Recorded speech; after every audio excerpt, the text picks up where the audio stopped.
Hi guys, Adam here.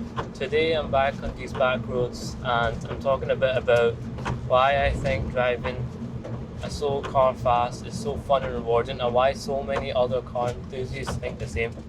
You may have heard that statement, driving a slow car fast is better than driving a fast car slow, and you might think, well, that can't be true.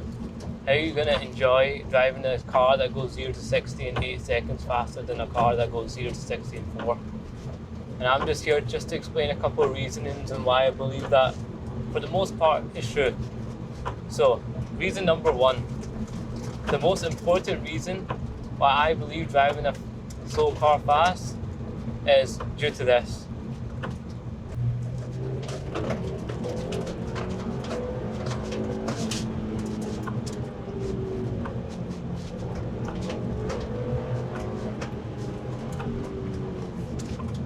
In a slower car, you can use a lot more of the rev range.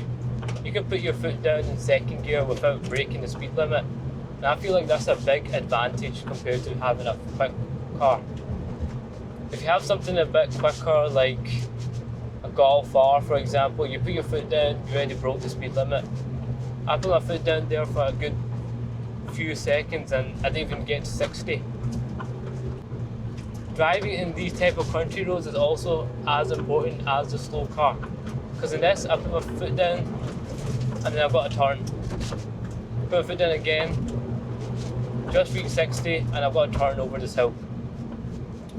If you have a faster car, you're just going to be accelerating and braking, accelerating and braking. You don't really have that same effect as you have with a slower car. Put my foot down. 60. But right there I just showcased just a little bit. You can use a lot more of the car than if you were in something a bit quicker.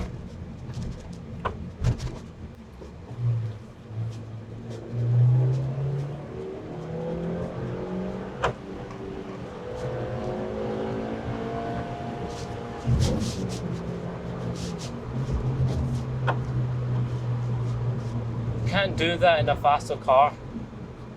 It's not possible. You'll break the speed limit. You'll be afraid there might be a police around the corner and they'll pull you over.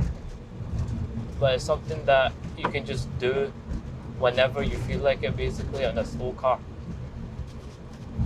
Another reason why a lot of people prefer slower cars is due to the fact that, in general, if you have a slower car, such as this car, Swift Sport, a MX-5, MR2, they're not going to be as expensive as a faster car.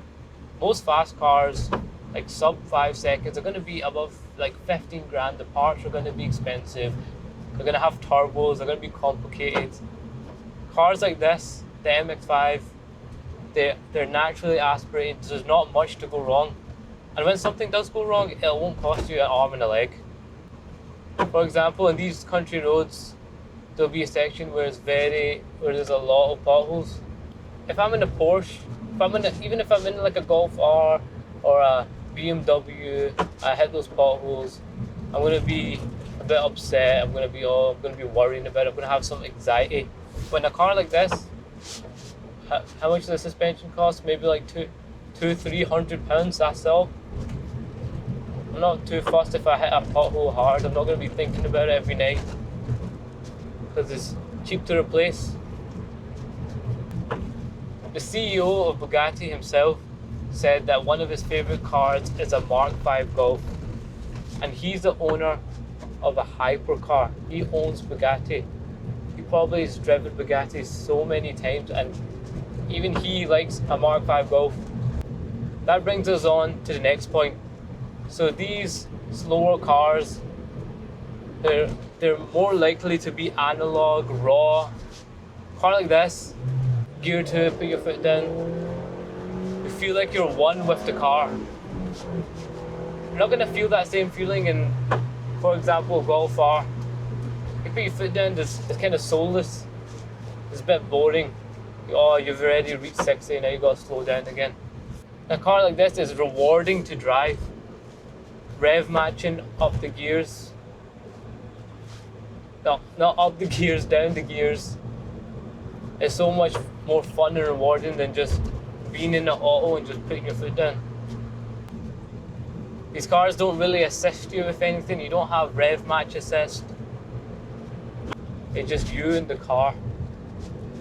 And it's up to you to drive it well. So right now I'm just driving for the fun of it. I've got no real reason to be driving around these beautiful roads. But I'm doing it because I love driving, I enjoy driving. But if you have something more expensive, you're not going to be able to just go out and drive wherever you want. If you drive, you get a higher mileage, you might depreciate your car more, you might lose a lot of money. But cars are created to be enjoyed. So I touched upon this in one of the other points, but another point is that it just requires a lot more skill. A slow car, such as this MX-5, is not the slowest car. It's got 0 to 60 in 7-8 seconds. You can probably catch up with a lot more quicker cars if you have the skill. Due to the fact that these cars usually have good handling. MR2, MX-5 and this, they all have good handling.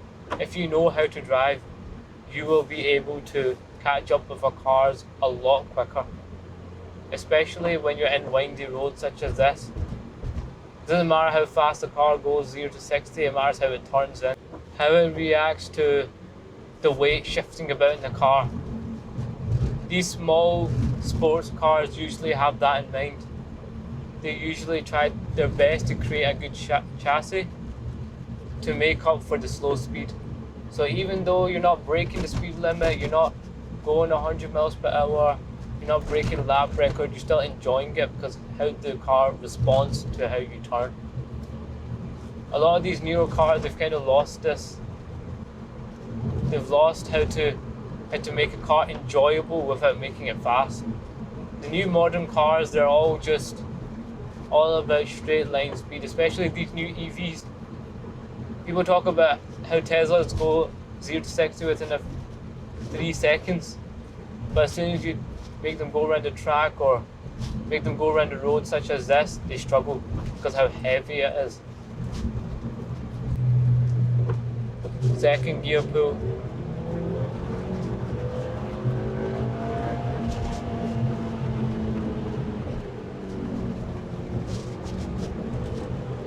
I bet you that Range Rover in front doesn't handle like this.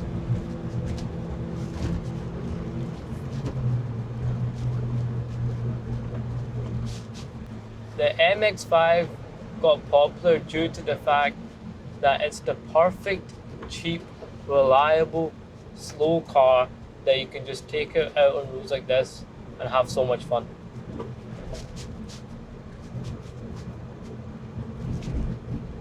And once you drive a car like this yourself, you start to understand what people mean by driving a slow car fast is always better. Once you drive cars like these, you start to appreciate it a lot more. These cars are starting to go extinct. The final reason why people love the statement slow car fast is just due to the fact that having a slow car is a lot more accessible. I know you might think this is the same as the second point, it's because it's cheap. You can get any car. It doesn't matter if it's a Kia Picanto, it doesn't matter if it's a Suzuki Alto. You can just get any car and you can have fun around here. It doesn't matter about your 0 to 60, it's all about having fun.